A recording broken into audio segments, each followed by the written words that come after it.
खडकी तालुका मंगळवेढा गावात एक हृदयद्रावक घटना घडली आहे. आईसोबत धुणे धुण्यासाठी गेलेल्या कुटुंबावर अचानक काळाने झडप घातली.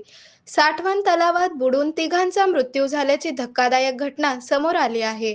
या दुर्घटनेत वैशाली अनिल घोडके वय 35, श्रेया अनिल घोडके वय 12 आणि सोहम अनिल घोडके वय 10 यांचा समावेश आहे. वैशाली घोडके आपल्या दोन्ही मुलांसह गावाजवळील साठवण तलावावर धुणे धुण्यासाठी गेल्या होत्या. यावेळी पाण्याचा अंदाज न आल्याने तिघेही पाण्यात बुडाल्याची शक्यता व्यक्त केली जात आहे.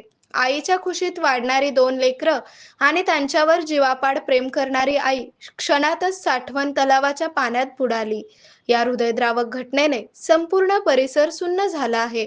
या घटनेची माहिती मिळताच मंगळवेढा पोलीस ठाण्याचे निरीक्षक दत्तात्रय बोरीगिड्डे आणि त्यांचे पथक घटनास्थळी दाखल झाले होते. कुणाच्याही तोंडातून शब्द फुटत नव्हते. फक्त डोळ्यातून वाहणारे अश्रूच त्या दुःखाची साक्ष देत होते.